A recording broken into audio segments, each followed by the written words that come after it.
Betapa hatiku berterima kasih, Yesus. Kau mengasihiku,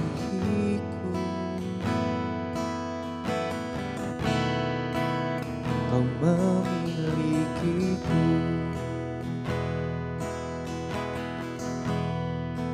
Betapa hatiku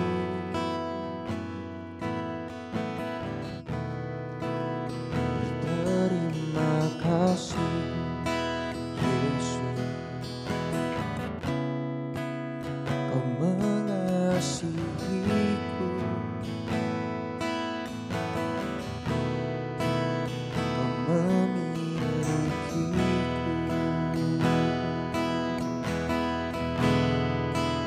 Hanya ini Tuhan, persembahan segenap hidupku, jiwa dan ragaku.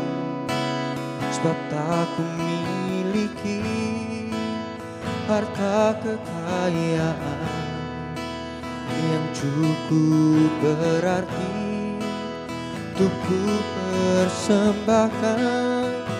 Hanya ini Tuhan, permohonanku. Terimalah Tuhan persembahanku. Pakailah hidupku sebagai alatmu seumur hidupku. Betapa hatiku berterima kasih, Yesus. Kau mengasihiku,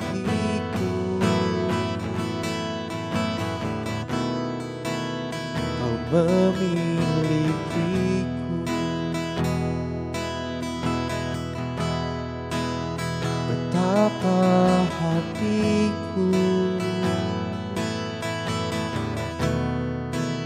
berterima kasih, Yesus.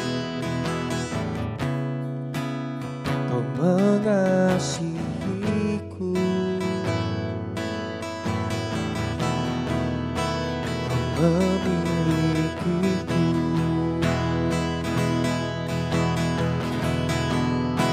Hanya ini Tuhan, persembahanku, segenap hidupku, jiwa dan ragaku.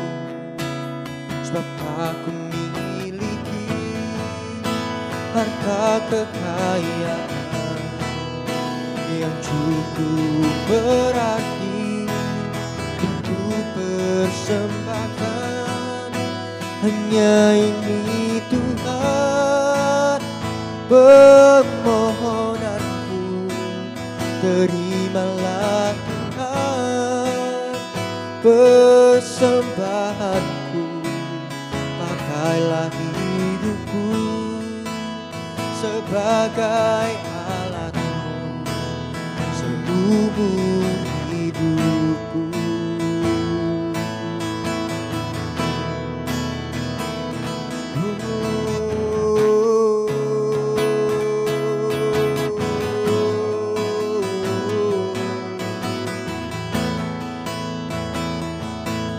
Pakai hidupku seturut firman-Mu,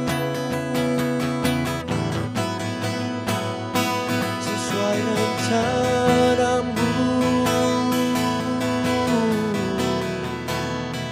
Haleluya.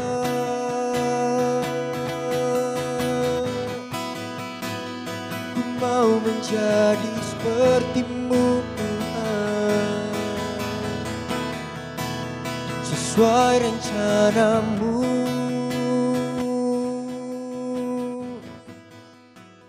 Seturut firman-Mu,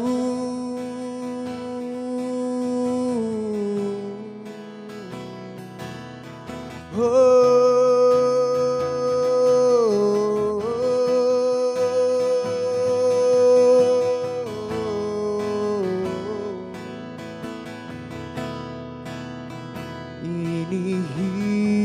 hidupku,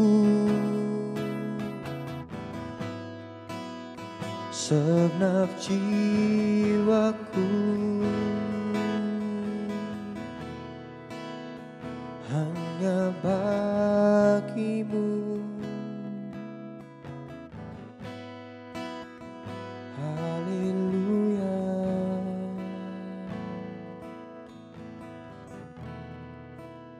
Hanya ini Tuhan persembahanku, segenap hidupku, jiwa dan ragaku.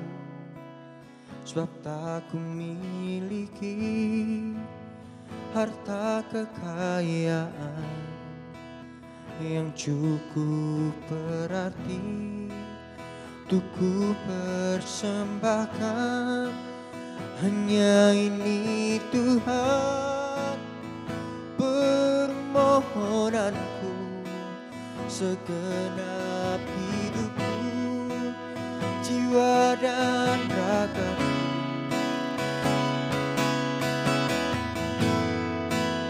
Sebagai alatku seumur hidupku, pakailah hidupku sebagai alatku seumur hidupku.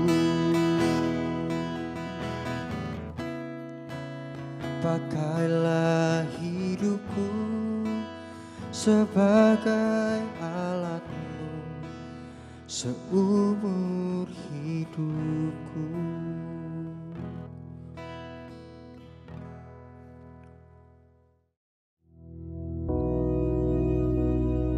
Bapa kami yang di surga, dikuduskanlah namamu, datanglah kerajaanmu, jadilah kehendakmu di bumi seperti di surga. Berikanlah kami pada hari ini makanan kami yang secukupnya, dan ampunilah kami akan kesalahan kami, seperti kami juga mengampuni orang yang bersalah kepada kami. Dan janganlah membawa kami ke dalam pencobaan, tetapi lepaskanlah kami daripada yang jahat. Karena Engkaulah yang empunya kerajaan dan kuasa dan kemuliaan sampai selama-lamanya. Amin.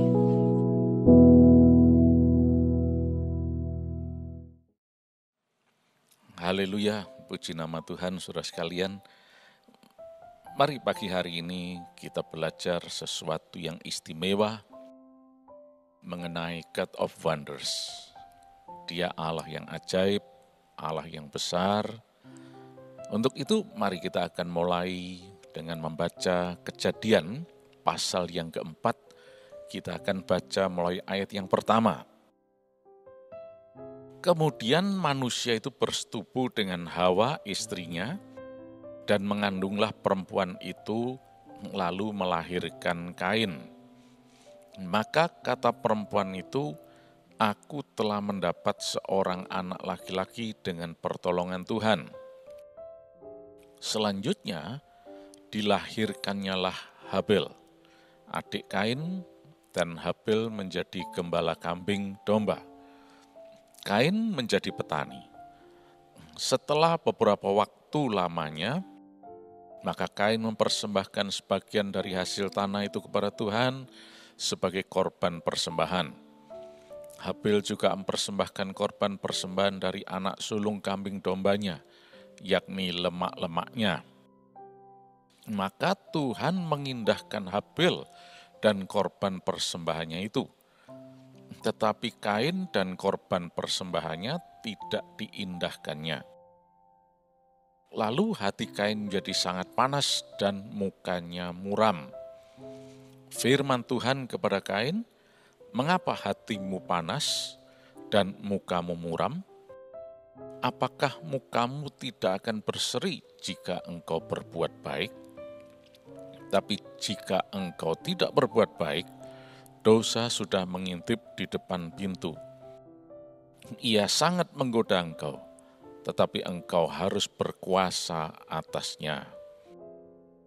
Kata Kain kepada Habil, adiknya, marilah kita pergi ke padang. Ketika mereka ada di padang, tiba-tiba Kain memukul Habil, adiknya itu, lalu membunuh dia. Mungkin sampai di sini dulu aja pembacaan kita, ya. Kita melihat sebuah kisah yang mungkin kita hafal karena ini sangat terkenal, tetapi juga merupakan kisah yang menyedihkan karena ini terjadi di awal zaman, di mana manusia mula-mula masih dikatakan di situ belum banyak. Yang dicatat adalah 4 orang, yaitu Adam, Hawa, Kain, dan Habil. Tidak dicatat yang lainnya. Di dalam ayat 1, diceritakan di sana bagaimana Hawa dengan sukacita menikmati berkat Tuhan, yaitu seorang anak laki-laki. Dia melahirkan seorang anak laki-laki yang diberi nama Kain. Itu bisa kita lihat di dalam bagian akhir dari ayat 1 yang berbunyi demikian. Dan mengandunglah perempuan itu, lalu melahirkan Kain. Maka kata perempuan itu, aku telah mendapat seorang anak laki-laki dengan pertolongan Tuhan. Nah, nampaknya di sini kita lihat sesuatu yang wajar-wajar saja, lazim. Memang demikian halnya. Hawa mengandung dan melahirkan seorang anak laki-laki yang diberi nama Kain. Dan dia kemudian memberi suatu komentar, suatu komen. Ya, di dalam bahasa Ibraninya dikatakan Kaniti is et Adonai. Nah, ini jelas komentarnya si Hawa, ya. Karena dikatakan secara lengkap Watomer, and she said. Dan dia, si Hawa ini mengatakan Kaniti is et Adonai. Dari akar kata kana yang berarti to possess, mendapatkan, memperoleh, seperti juga yang dicatat dalam Amsal 8 ayat 22. Ya, dikatakan di sana, kalau bahasa Indonesianya dikatakan Tuhan menciptakan aku dari sejak mulanya dan seterusnya. Tapi sebetulnya dikatakan di sana kata kerja kana atau kanani sama dengan yang dipakai di sini. Jadi sebetulnya pemahaman yang benar adalah seperti dalam Kejadian pasal 4 ayat 1 bagian akhir ini, ya, di mana Hawa mengatakan Kaniti, aku mendapatkan, aku possess, I acquire, ya, aku memperoleh. Seperti juga dalam Amsal 8 ayat 22, kata kana itu bukan menciptakan, tapi itu possess, memiliki, mendapatkan. To possess, ya, kata kana. Nah, dari komentar ini kita melihat bagaimana God of Wonders itu adalah harapan bagi si Hawa ini. Tuhan yang berkuasa, Tuhan yang ajaib, sudah memberikan kepada si Hawa ini keturunan. Dan dia bersuka cita. Sampai dia berkomentar, ya kalau misalnya komentar ini diekspresikan, ya, wah ini pasti sesuatu yang mendatangkan sukacita yang besar. Hanya saja ini cuma dicatat dalam satu kalimat saja, yaitu kaniti ish et Adonai. Aku memperoleh, memiliki seorang laki-laki dari Tuhan. Kata Ibrani ish itu menyatakan amen. Nah, jadi di sini kita lihat bahwa God of Wonders memberikan yang baik. God of Wonders tidak pernah memberikan yang tidak baik. Kepada Hawa diberikan a man, seorang laki-laki, pria. Nah, kata is ini sebetulnya memberikan suatu ungkapan mengenai a noble person, yaitu seorang yang disegani, seorang yang terhormat, dan seterusnya. Jadi yang dimiliki oleh Hawa ini, yang dilahirkan melalui kandungannya ini adalah seorang yang sebetulnya baik dan diberi nama Kain.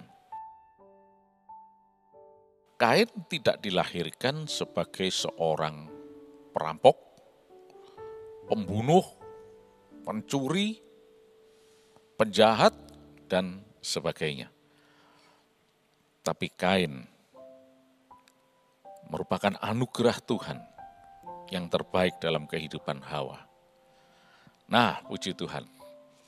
Kemudian waktu terus berjalan.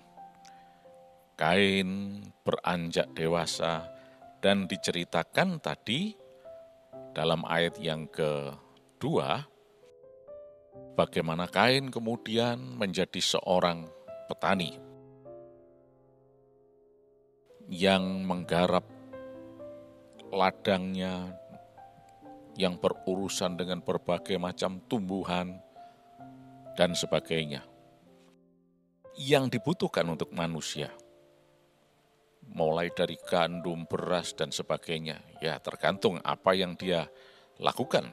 Tapi ini sesuatu yang dibutuhkan oleh manusia. Dan bahkan dikatakan setelah beberapa waktu lamanya, Kain pun memberikan persembahan korban kepada Tuhan. Nah, di sini kita lihat sesuatu yang sebetulnya baik. Karena memang dari asalnya, dari awalnya itu baik dari Tuhan. Nah, tetapi sesuatu terjadi. Ya, karena persembahan Kain tidak diindahkan oleh Tuhan. Nah, tentunya ini bukan salah Tuhan. Tuhan berkenan atau tidak, itu karena ulah si manusia. Jadi bukan salah Tuhan dalam hal ini. Dan dikatakan kemudian dalam ayat yang kelima itu, lalu hati Kain menjadi sangat panas dan mukanya muram.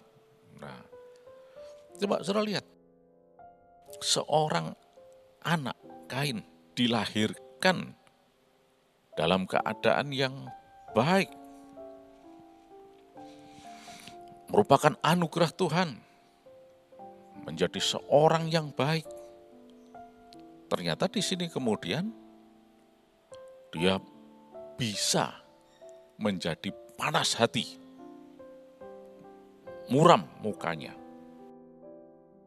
Bahkan Tuhan mengingatkan di dalam ayat yang ke-6 itu, mengapa hatimu panas dan mukamu muram? Nah, dalam ayat 7 sebetulnya Tuhan sudah mengingatkan, kalau engkau berbuat baik, ya, itu tidak akan terjadi. Berarti dalam hal ini kita lihat bagaimana Kain melakukan aksinya adalah sesuatu yang tidak benar di hadapan Tuhan. Tidak baik di pemandangan Tuhan.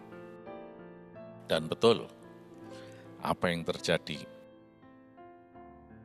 Dia membunuh Habil, adiknya. Cuma gara-gara panas hati dan muram mukanya. Caranya adalah, coba kalau kita baca lagi di dalam ayat yang ke-8. Kata Kain kepada Habil adiknya, marilah kita pergi ke padang. Loh, suatu ajakan atau undangan yang baik, yang lazim antara entah itu teman, entah itu keluarga, ini adik kakak, ya lazim, ayo kita pergi ke padang. Untuk apa? Banyak hal tentunya. Menikmati, berjalan-jalan, bercengkrama, dan macam-macam. Tapi kali ini yang terjadi bukan hal-hal itu. Dikatakan ketika mereka ada di padang, tiba-tiba Kain memukul Habil adiknya itu dan membunuh dia. Nah, coba kita lihat. Kain dilahirkan baik. Terus, tapi kemudian jadi pembunuh. Ada yang berpandangan, oh ini memang sudah didesain Allah demikian. Ngomong kosong, nonsens. Allah sudah menetapkan, yaitu dikenal sebagai predestin. Memang itu sudah rencana Allah terhadap Kain, sehingga dia menjadi pembunuh adiknya, yaitu Habil. Omong kosong. Tuhan tidak seperti itu. Jelas-jelas dikatakan tadi, Tuhan membuat Hawa mengandung dan melahirkan seorang anak yang membuat Hawa ini bersuka cita. Ini seorang anak yang baik sebetulnya. Ketidakbaikan terjadi bukan karena Tuhan, tapi karena dirinya sendiri. Nah, jadi saudara sekalian, kita lihat di sini bagaimana kehidupan seseorang. Tuhan dengan ajaibnya, karena dia adalah God of Wonders itu, menjadikan seseorang sebetulnya baik, memberikan anugerah yang baik, dan seterusnya. Ketidakbaikan yang terjadi itu bukan karena Tuhan, karena dirinya sendiri. Kain dalam hal ini, dia bertanggung jawab atas dirinya sendiri. Karena dia yang sudah memilih untuk melakukan hal-hal yang tidak berkenan di hadapan Tuhan. Nah, itulah sebabnya ada satu kalimat di dalam ayat yang ke-7 di bagian akhir itu yang harus kita pahami dengan baik, ya. Dikatakan, Tuhan sendiri yang mengatakan, tapi engkau harus berkuasa atasnya. Atas apa tadi? Lengkapnya adalah, tapi jika engkau tidak berbuat baik, dosa sudah mengintip di depan pintu. Ia sangat menggoda engkau, tapi engkau harus berkuasa atasnya. Nah, jadi berbuat dosa atau tidak itu bukan penetapan Allah, bukan predestinasinya Allah. Itu adalah dirinya sendiri. Tuhan menghendaki supaya kita bisa mengontrol diri, menguasai perbuatan-perbuatan yang tidak baik dan yang baik itu. Menguasai dosa dan sebagainya, supaya tidak dilakukan atau terjadi. Ternyata kita lihat Kain gagal dalam hal ini. Dalam ayat yang ke-8 itu tadi diceritakan bagaimana Kain melaksanakan rancangannya untuk membunuh Habil. Kain harus melakukan suatu siasat. Marilah kita pergi ke padang. Ya, kita tahu tentunya di sana sepi, tidak ada siapa-siapa, ayah ibunya tidak tahu, dan seterusnya, sehingga Kain leluasa bisa menghabisi Habil, adiknya ini. Coba saudara lihat, Tuhan sudah mengingatkan, kamu harus berkuasa atasnya. Tapi justru Kain malah merancang suatu tindak kejahatan seperti ini. Merancang suatu pembunuhan. Misalnya saja tiba-tiba di tempat tinggal mereka, Kain langsung memukul Habil. Ya mungkin ceritanya berbeda. Tetapi yang dicatat di sini, Kain melakukan suatu siasat. Mengajak Habil ke padang, baru menghabisi dia. Kita lihat ini level kejahatan yang bertingkat-tingkat ini. Padahal awalnya Tuhan memberikan anugerah yang baik kepada Hawa. Nah, saudara sekalian, dari sini kita bisa melihat jelas sekali bahwa kehidupan manusia harus senantiasa minta pimpinan Roh Kudus. Sebab kalau tidak, seperti ini yang terjadi. Padahal Tuhan sudah mengingatkan, sudah ada bimbingan, tapi diabaikan begitu saja. Tidak dihiraukan. Tapi mari saat ini kita sungguh-sungguh mengandalkan pimpinan Roh Kudus. Dan biar Roh Kudus itu yang menuntun hidup kita, memberikan arahan kepada kita, dan apa yang terjadi pasti berhasil. Dan kalau saudara lihat apa yang terjadi dalam kehidupan Kain selanjutnya, bukan keberhasilan, ya sesuatu yang tidak pernah diharapkan.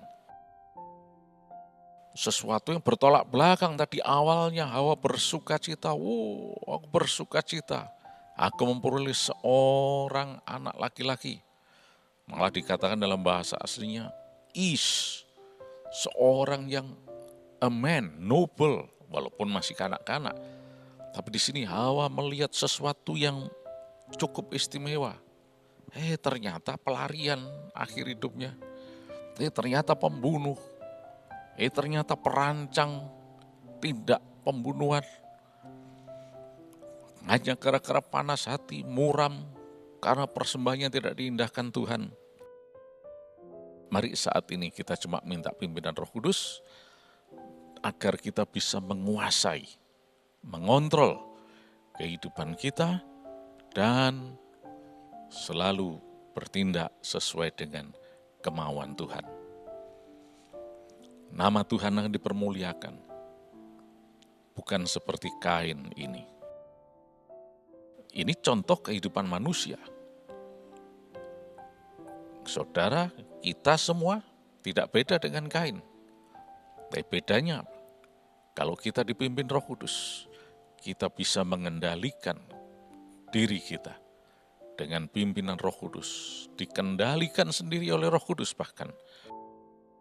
Maka rencana Allah akan digenapkan dalam hidup kita, dan kita selalu memuliakan nama Yesus Kristus. Puji nama Tuhan. Tuhan Yesus, Engkau Allah yang baik, rencanamu selalu adalah baik. Oleh karena itu, biarlah Roh Kudus menuntun kami senantiasa. Kuasai kami Tuhan, agar kami boleh selalu melakukan segala yang menyenangkan Engkau Yesus. Terima kasih Tuhan. Kami tidak mencari berkat, tidak mencari yang lain-lain, materi dan sebagainya, Kami mencari kehidupan yang menyenangkan Tuhan. Sebab dari sana, maka akan terbuka semua pintu berkat, keberhasilan, dan sebagainya. Terima kasih Roh Kudus, kuasai dan pimpin kami. Maka sepanjang hari ini kami akan melihat berkat-Mu dicurahkan. Kelimpahan terjadi, kami terima berkat-Mu Tuhan. Kami terima mujizat-Mu Tuhan, kesembuhan, ginjal yang baru, jantung yang baru, paru-paru, liver yang baru, organ tubuh yang dibaharui, tubuh yang sehat. Terima kasih. Di dalam nama Yesus Kristus. Amin.